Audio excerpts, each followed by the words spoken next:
Hire like your life depends on it, because it does. Hiring the right people can make or break a company. And this is a theme that comes up again and again with successful founders. Airbnb's Brian Chesky personally interviewed the company's first 500 employees, for instance. That is incredibly time-consuming, painstaking work, but Brian would not have had it any other way. Patience, he says, in this particular case, pays dividends. And one of the most important decisions a startup can make is who they hire, because who they hire becomes them. And so we interviewed people for core values. What this ended up in, that meant we spent like 4 or 5 months to hire our first engineer. Back then, a lot of people thought we were crazy because time is of the essence when you're a startup. You said it's like jumping off a cliff and sending the airplane the way down. Imagine jumping off the cliff, trying to assemble the airplane on the way down, and someone's there to help you with the airplane, and you spend 5 months debating whether they'll fit the culture. Meanwhile, the ground is coming. That takes like real patience and some courage. The reason we did that, though, was because we thought in the high-class event we are successful. Do I want to work with 100 more people like this? Because if I hire someone, they're going to interview the new people. And so we thought of hiring as this mechanism where do I want to, if I could hire anyone in the world, would I hire the person sitting across from me? And do I want 10 or 100 more people like them? But if you launch a truly successful company, eventually the hiring process has to scale. Eric Schmidt had a lot to say about hiring quickly, but not hastily. It's one thing to do something quickly, quite another to do something in a rush. When he was CEO of Google, the company quadrupled in size each year while maintaining super high standards, which are famous even within Silicon Valley. He told Reed how he did it. So the company was getting very large very quickly. And I had suggested to Larry and Sergey that there was a problem with what I called glue people.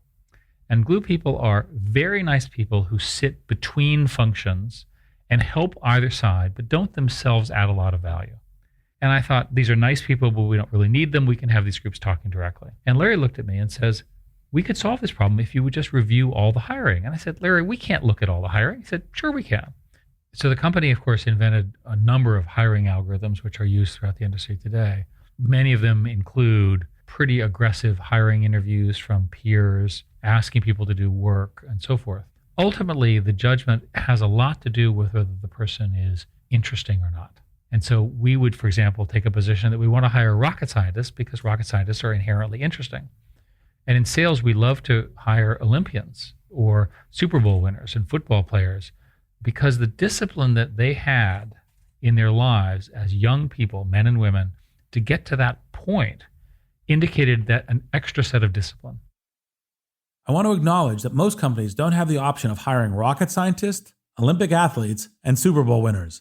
But Eric does have more pragmatic advice for companies that can't set the bar at Himalayan heights. So today I would suggest that, and this has since been confirmed by many studies, that persistence is the single biggest predictor of future success. And so we would look for persistence. And the second thing was curiosity. What do you care about? The combination of persistence and curiosity is a very good predictor of employee success in a knowledge economy. So persistence plus curiosity is one formula for hiring success. Mark Zuckerberg, the CEO of Facebook, has another approach. Here's what he told Reed. So the single most important thing is to get the best people you can around you.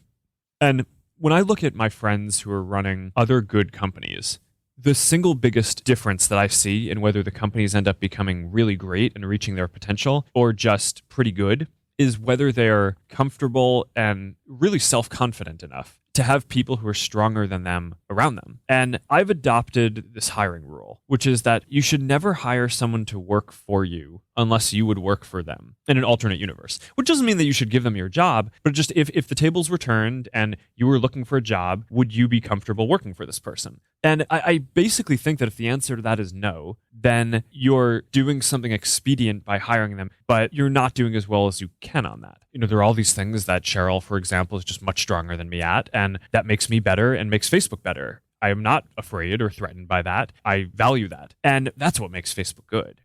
Of course, here Mark is talking about Sheryl Sandberg, COO of Facebook, and she has her own take on this rule. You know, and the lesson everyone talks about, but I really mean is you really do want to hire people who are better than you are and who are different than you are. So this is where we talk about diversity, right?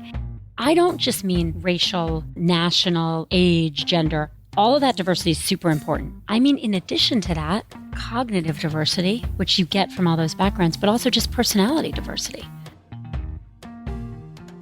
You know, if you are a white male who likes to code and sci-fi movies, you probably don't want your whole team to be that.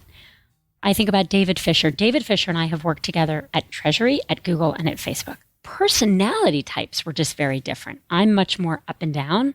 I will get nervous, something's not moving fast enough.